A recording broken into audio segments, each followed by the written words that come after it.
नमस्कार दोस्तों, मैं गुलाब ठाकुर अन अकेडमी के इस यूट्यूब चैनल पर आपका स्वागत करता हूं।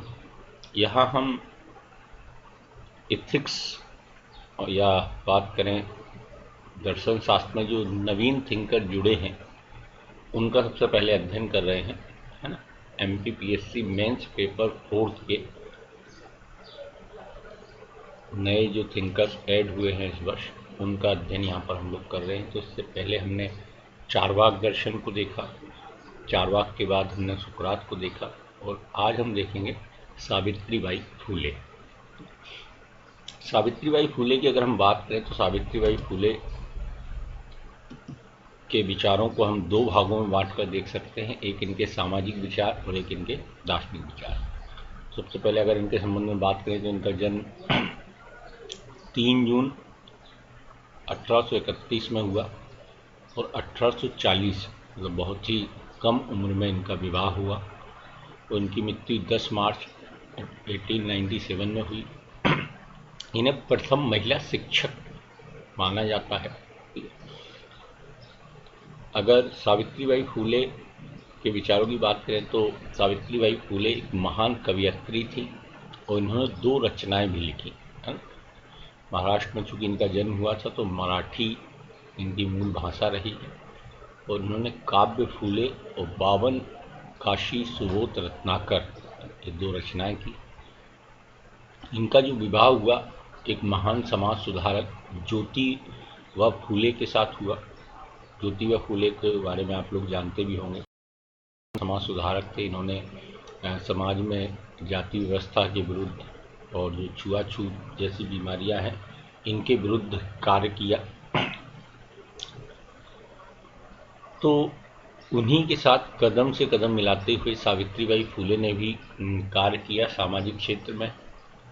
सावित्रीबाई फूले की अगर हम बात करें तो सावित्रीबाई फूले ने 1857 में प्लेग फैलने के दौरान मरीजों की सेवा करते हुए सावित्रीबाई फूले भी स्वयं ये भी प्लेग से पीड़ित हो गई थी और उसी समय इनकी प्लेग के कारण ही इनकी मृत्यु हो गई थी। महिला शिक्षा के क्षेत्र में इनका प्रमुख योगदान रहा है और इस योगदान के लिए तात्कालिक ब्रिटिश सरकार, उस समय भारत पर अंग्रेजों का शासन हुआ करता था, तात्कालिक ब्रिटिश सरकार के द्वारा इनको 1852 में सम्मानित भी किया गया। अगर हम इनके विचारों की बात करें तो 2 भागों में इनके विचारों को बांटकर हम देख सकते हैं।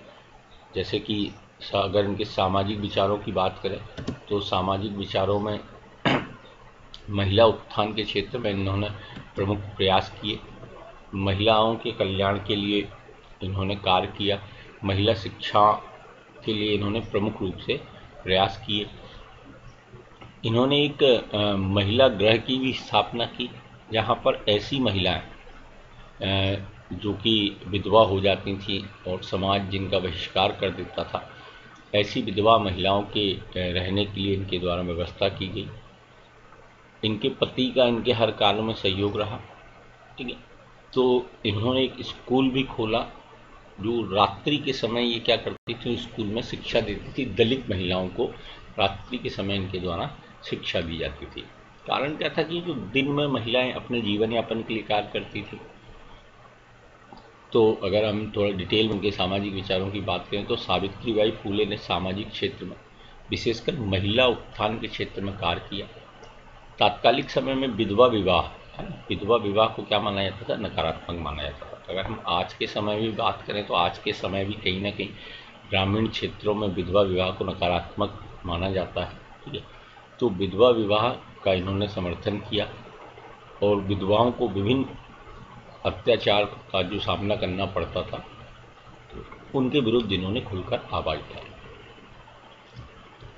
ये विधवा महिलाओं को, ऐसी महिलाएं जिन्हें परिवार एवं समाज के द्वारा बहिष्कृत कर दिया जाता था, उनके पुनर्वास के लिए इन्होंने एक केंद्र की स्थापना की जहां विधवा महिलाएं अपने बच्चों के साथ अपना जीवन यापन करती थी, है ना। तो वहाँ विधवा महिलाएं भी रहती थी, उनके बच्चे भी रहते थे। उनके लिए ऐसा एक विधवा महिलाओं के लिए पुनर्वास केंद्र इन्होंने स्थापित किया। और जो हिंदू धर्म में जाति व्यवस्था में जो छुआछूत व्याप्त थी उसका सावित्रीबाई फूले ने खुलकर विरोध किया, उसके विरुद्ध आवाज उठाई।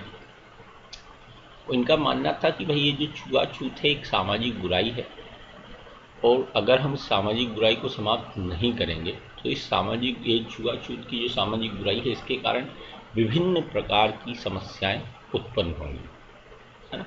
तो इन्होंने छुआछूत जो प्रथा थी उसको मिटाने के लिए इनके द्वारा कई प्रयास किए गए, जागरूकता अभियान चलाए गए, लोगों को इन्होंने जागरूक किया कि भाई मनुष्य के साथ किसी भी रूप में भेदभाव नहीं किया जाना चाहिए। छुआछूत के रूप में जो भेदभाव किया जाता है ये भेदभाव नकारात्मक है, ये मनुष्य और मनुष्य के बीच दूरियां बढ़ाता है, समाज में विभिन्न प्रकार के जो है समस्याएं उत्पन्न करता है। तो इसलिए ये छुआछूत है, छुआछूत का व्यवहार नहीं किया जाना चाहिए, ठीक है। तो अगर हम विशेषकर सामाजिक विचारों में बात करें तो विधवा विवाह के संबंध में और छुआछूत के संबंध में, यानी महिला कल्याण और जाति व्यवस्था के संबंध में इनके प्रमुख कार्य रहे सामाजिक क्षेत्र में। महिला सशक्तिकरण के क्षेत्र में भी इन्होंने बहुत प्रयास किए। इन्होंने महिलाओं को पुरुषों के समान अधिकार दिलाने के लिए प्रयास किए, और उस समय मतलब तात्कालिक समय में कन्या शिशु हत्या बहुत ज़्यादा की जाती थी, क्योंकि सभी जो भी थे पुत्र प्राप्ति के प्रयास करते थे, और उस समय माना जाता था कि भाई पुत्र ही जो है समाज को या परिवार के नाम को आगे बढ़ाता है। तो जो कन्याएं होती थी उन्हें बचपन में ही क्या कर दिया जाता था, मार दिया जाता था, पैदा होते ही उनका वध कर दिया जाता था। और कन्या शिशु हत्या रोकने के लिए भी इन्होंने बहुत प्रयास किए, ठीक है। तो ये महिला सशक्तिकरण के क्षेत्र में इन्होंने महिलाओं को पुरुषों के समान अधिकार दिलाना और कन्या शिशु हत्या रोकने के लिए कार्य किया। सावित्रीबाई फुले का मानना था कि यदि महिलाओं को शिक्षित किया जाएगा तो वे अपने अधिकारों के प्रति जागरूक होंगे, और कोई भी समाज तब तक प्रगति नहीं कर सकता है जब तक कि समाज का आधा भाग इस प्रगति में सहयोग ना करे। तो इनका मानना था कि जो आधा भाग है यानी महिलाएं जो हैं, अगर सामाजिक प्रगति में सहयोग नहीं करेंगे तो समाज प्रगति नहीं कर पाएगा। तो इन्होंने महिलाओं के उत्थान के लिए बहुत प्रयास किए और महिलाओं को शिक्षित करने के लिए इन्होंने कार्य किया। इनका मानना था कि महिलाएं अगर शिक्षित होंगी, अगर एक महिला को आप शिक्षित कर देंगे तो वो अपने पूरे परिवार को शिक्षित करेगी, और जब एक परिवार शिक्षित होगा तो एक समाज शिक्षित होगा, और जो शिक्षित समाज है वो अपने अधिकारों के प्रति जागरूक रहेगा, है? और अधिकारों के प्रति अगर कोई व्यक्ति जागरूक है तो वो समाज में विभिन्न समस्याओं को क्या कर सकता है, समाप्त कर सकता है। तो महिलाओं को शिक्षित करके उनके अधिकारों के प्रति जागरूक करके समाज में व्याप्त विभिन्न समस्याओं को समाप्त करने का इनके द्वारा प्रयास किया गया। विशेषकर सावित्रीबाई फुले ने दलित महिलाओं के शिक्षण का भी प्रयास किया। ये दलित महिलाओं को रात्रि के समय पढ़ाती थी। कारण था कि जो दलित महिलाएं हैं दिन में अपनी आजीविका के लिए कार्य पर जाती थी, तो दिन में पढ़ाना संभव नहीं हो पाता था, है ना। पहले ये सब व्यवस्थाएं भी नहीं थी, तो महिलाओं को अपनी आजीविका के लिए भी कार्य करना पड़ता था। तो इसलिए इन्होंने रात्रि का समय चुना, क्योंकि रात्रि में महिलाएं घर के कार्य से और बाहर के कार्य से फुर्सत हो जाती थी, और उसके बाद फिर ये शिक्षा प्रदान करती थी, जिसमें बड़ी मात्रा में दलित महिलाएं इनके पास आती थीं और शिक्षा ग्रहण करती थी।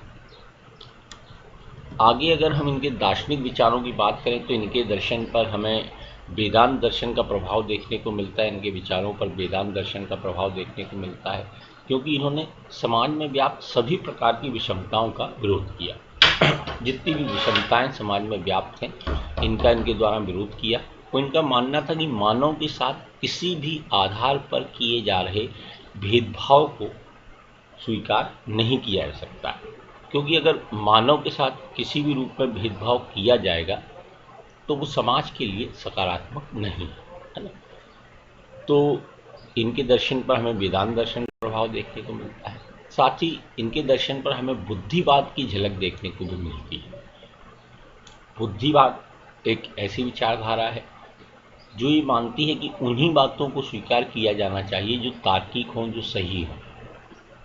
अतार्किक बातें या परंपरागत बातों को केवल इसलिए स्वीकार नहीं किया जाना चाहिए क्योंकि ऐसा चलता आ रहा है ना। तो ये केवल तार्किक बातों को ही स्वीकार करने पर बल देती थी, इसलिए इनके दर्शन पर हमें बुद्धिवाद की भी झलक देखने को मिलती है।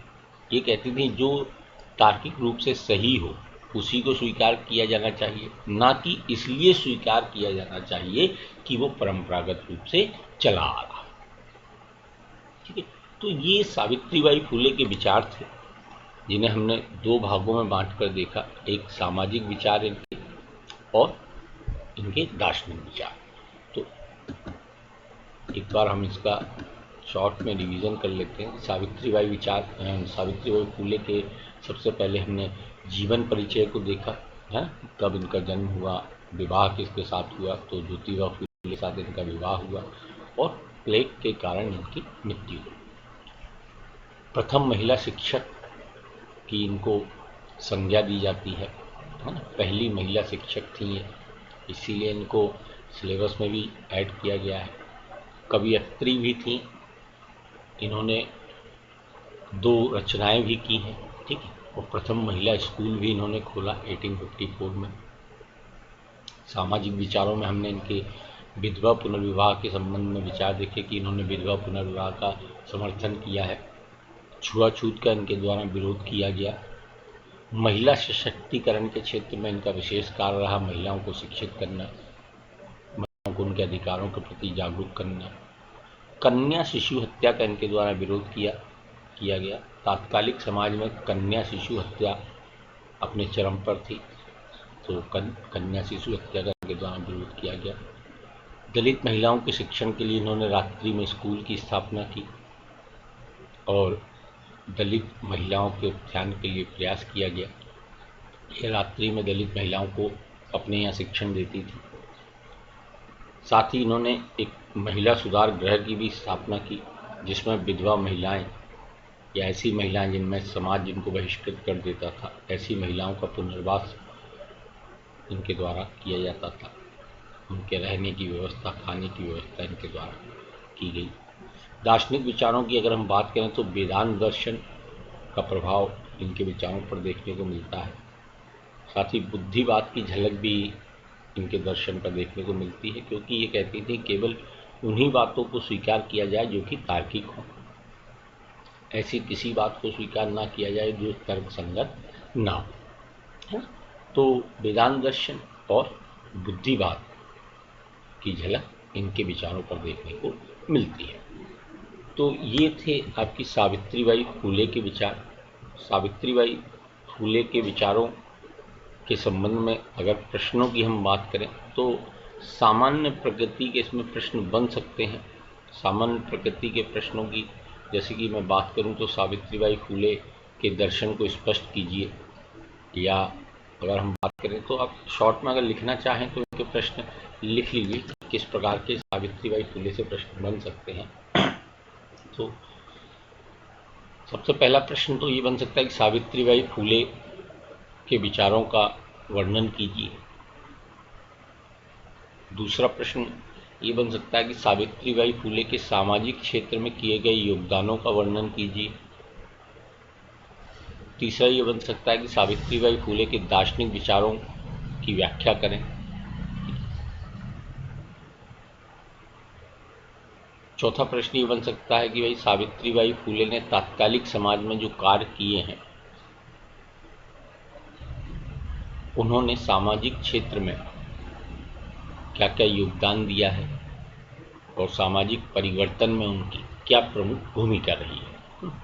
कि कुछ सामान्य प्रकृति के प्रश्न हैं जो सावित्रीबाई फुले से बन सकते हैं, और चूंकि ये अभी पहली बार ऐड हुआ है और जो भी नया ऐड होता है तो उससे प्रश्न बनने की संभावनाएं अधिक होती हैं। तो प्रयास ये कीजिएगा कि जो नए थिंकर ऐड हुए हैं उनको आप आवश्यक रूप से पढ़ें और उनको आप अच्छे से पढ़ें, क्योंकि उनसे प्रश्न बनने की संभावना ज़्यादा होती है ना। तो ये ध्यान रखिएगा, जितने भी नए थिंकर चाहे वो चारवाक हो, चाहे आपके सुकरात हो, चाहे सावित्रीबाई फुले हो, तो ये जितने भी नए ऐड हुए हैं इनको पहले पढ़ने का प्रयास करें, इनको पहले अच्छे से पढ़ने का प्रयास करें, क्योंकि इनसे प्रश्न जरूर बनेंगे। तो मेरा प्रयास भी यही रहा है और मैंने शुरुआत भी इन्हीं थिंकरों से इसलिए की है क्योंकि अभी इनके संबंध में ना तो मार्केट में कोई ऑथेंटिक मटेरियल है, ना ही किसी प्रकार का इनके संबंध में कोई प्रॉपर गाइडेंस नहीं है ना। तो चूंकि प्रॉपर गाइडेंस नहीं है इनके संबंध में, तो मैंने प्रयास किया कि नए थिंकरों को पहले आपको पढ़ा दिया जाए ताकि आप इनसे पहले फैमिलियर हो जाएं। बाद के थिंकर्स के संबंध में तो मटेरियल ऑलरेडी है जिसको आप कहीं से देख सकते हैं या उनके संबंध में अध्ययन कर सकते हैं, पर इनके संबंध में मैटर न होने के कारण मैंने सबसे पहले इन थिंकरों को उठाया। तो एक बार शॉर्ट में फिर से इनको रिवाइज कर लें। सावित्रीबाई फूले की अगर बात करें तो सावित्रीबाई फूले का जन्म 3 जनवरी 1831 को महाराष्ट्र में हुआ। इन्हें पहली महिला शिक्षिका भी कहा जाता है। इन्होंने महिलाओं के उत्थान के संबंध में विभिन्न कार्य किए। समाज सेविका होने के साथ साथ ये एक महान कवियत्री भी थी। इन्होंने 2 रचनाएं भी लिखी हैं, एक काव्य फूले और दूसरी 52 काशी सुबोध रत्नाकर, है ना। इनका विवाह 1840 में ज्योतिबा फूले के साथ हुआ। इनके पति ज्योतिबा फूले महान समाज सुधारक थे। सावित्रीबाई फूले और उनके पति ज्योतिबा फूले ने 1848 में स्कूल की स्थापना की। वर्ष 1857 में प्लेग में इनके द्वारा सेवाएं दी जा रही थी। जो प्लेग से पीड़ित व्यक्ति थे उनको सेवाएं दी जा रही थी और उसके कारण इनको भी प्लेग हो गया और उस प्लेग के कारण ही सावित्रीबाई फूले की मृत्यु हो गई। फूले दंपत्ति को महिला शिक्षा के क्षेत्र में योगदान देने के लिए तात्कालिक ब्रिटिश सरकार ने 1852 में सम्मानित भी किया। और फिर हमने इनके सामाजिक और दार्शनिक विचारों के संबंध में चर्चा की। जैसे सामाजिक विचारों के संबंध में इन्होंने विधवा पुनर्विवाह का समर्थन किया, क्योंकि उस समय विधवा विवाह को नकारात्मक माना जाता था, है ना, और विधवाओं पर विभिन्न प्रकार के अत्याचार किए जाते थे। तो विधवाओं पर जो अत्याचार हो रहे हैं उनका इनके द्वारा विरोध किया गया और विधवा विवाह का इनके द्वारा समर्थन किया गया। और ऐसी विधवा महिलाएं जिनको परिवार एवं समाज से बहिष्कृत कर दिया जाता था, उनके पुनर्वास के लिए इनके द्वारा केंद्र की स्थापना की गई, जहां विधवा महिलाएं अपने बच्चों के साथ अपना जीवन यापन करती थी। साथ ही तात्कालिक हिंदू समाज में जो जाति व्यवस्था में छुआछूत व्याप्त थी, छुआछूत के विरोध में इनके द्वारा खुलकर आवाज़ उठाई गई और छुआछूत को इन्होंने एक सामाजिक बुराई माना और इस छुआछूत जो प्रथा थी इसको मिटाने के लिए इनके द्वारा कई प्रयास किए गए। साथ ही महिला सशक्तिकरण के क्षेत्र में भी इन्होंने बहुत कार्य किया और महिलाओं को पुरुषों के समान अधिकार दिलाने के लिए इनके द्वारा प्रयास किए गए। और तात्कालिक समय में कन्या शिशु हत्या को रोकने के लिए भी इनके द्वारा प्रयास किए गए। तो कन्या शिशु हत्या तात्कालिक समाज में अपने चरम पर थी, तो उसके रोकने के लिए भी इनके द्वारा प्रयास किए गए। इनका मानना था कि यदि महिलाओं को शिक्षित किया जाएगा तो वे अपने अधिकारों के प्रति जागरूक होंगी और कोई भी समाज तब तक प्रगति नहीं कर सकता है जब तक कि समाज का आधा भाग इस प्रगति में सहयोग न करे। अतः महिलाओं को शिक्षित करके उनके अधिकारों के प्रति जागरूक करके समाज में व्याप्त विभिन्न समस्याओं को समाप्त किया जा सकता है। इसके लिए सावित्रीबाई फूले ने दलित महिलाओं के शिक्षण का भी प्रयास किया। सावित्रीबाई फूले दलित महिलाओं को रात्रि के समय पढ़ाती थी। कारण क्या था कि दिन में वो महिलाएं अपनी आजीविका के लिए कार्य करती थी, इसलिए सावित्रीबाई फूले रात्रि के समय उनको शिक्षण देती थी। दार्शनिक विचारों की अगर मैं बात करूं तो दार्शनिक विचारों में इनके दर्शन पर वेदांत दर्शन अर्थात शंकराचार्य के द्वारा जो दर्शन प्रतिपादित किया गया वो दर्शन क्या कहलाया, वेदांत दर्शन। आगे वाले वीडियोस में मैं आपको वेदांत दर्शन पढ़ाऊंगा, शंकराचार्य का जो दर्शन है ना, जो सभी प्रकार के भेदभाव की विरोध करते हैं, अद्वैतवाद का समर्थन करते हैं। वो कहते हैं किसी प्रकार का कोई द्वैत नहीं है समाज में, अतः किसी के भी साथ किसी भी रूप में कोई भेदभाव नहीं किया जाना चाहिए। तो सावित्रीबाई फूले के विचारों पर भी वेदांत दर्शन का प्रभाव देखने को मिलता है, बुद्धिवाद की झलक देखने को मिलती है, क्योंकि ये कहते थी कि केवल उन्हीं विचारों को स्वीकार किया जाना चाहिए जो तार्किक हों, ना कि इसलिए विचारों को स्वीकार किया जाना चाहिए कि वो परंपरागत रूप से चले आ रहे हैं। तो इनके दर्शन पर वेदांत दर्शन और बुद्धिवाद की झलक हमको देखने को मिलती है। ठीक है, तो इस टॉपिक से रिलेटेड जो प्रश्न थे उनकी भी मैं चर्चा कर चुका हूँ कि कैसे प्रश्न इनसे बन सकते हैं। अगर इसके बावजूद भी आपको कोई डाउट्स होता है किसी भी प्रकार का, तो आप कमेंट्स बॉक्स में डाल सकते हैं। तो जो भी डाउट्स रहेंगे वो डाउट्स में आपको जो लाइव चैट का ऑप्शन आता है उसके माध्यम से आपके जितने भी डाउट्स हैं उनको क्लियर करने का प्रयास करूँगा। तो एक बार आप शॉर्ट में रिवीजन करना चाहें तो मैं एक बार फिर से पुनः स्लाइड चला देता हूँ। पहले इनका जीवन परिचय, फिर इनके सामाजिक विचार जिसमें विधवा पुनर्विवाह, छुआछूत का विरोध, महिला सशक्तिकरण, कन्या शिशु हत्या और दलित महिला शिक्षण, ये इनके सामाजिक विचार रहे हैं। दार्शनिक विचारों में वेदांत दर्शन और बुद्धिवाद, ये दो चीज़ों की चर्चा करना है हमको। तो ये इनका जीवन परिचय जिसमें बताना है कि कब इनका जन्म हुआ, कैसे मृत्यु हुई और ज्योतिबा फूले के साथ इनका जो विवाह हुआ। सामाजिक विचार में महिला कल्याण के संबंध में इनके द्वारा क्या क्या कार्य किए गए, विधवा विवाह के संबंध में क्या प्रयास किए इन्होंने, छुआछूत के विरोध में जो इनके कार्य थे, महिला सशक्तिकरण के बारे में, कन्या शिशु हत्या रोकने के लिए जो इनके प्रयास थे, महिलाओं को शिक्षित करने के लिए इनके द्वारा जो कार्य किए गए हैं, और दलित महिलाओं को शिक्षित करने के लिए जो कार्य किए गए, वो सामाजिक विचार में हमको चर्चा। दार्शनिक विचार में वेदांत दर्शन और बुद्धिवाद की यहाँ पर हमको चर्चा करना है। तो आज के वीडियो में इतना ही, चूँकि इनके संबंध में इससे ज़्यादा मैटर नहीं है तो आज का वीडियो भी शॉर्ट ही है ना। पर ये प्रमुख विचारक हैं, ध्यान रखिएगा, इस बार इनके आने की संभावना अधिक है, तो इनको आप अच्छे से पढ़ लें।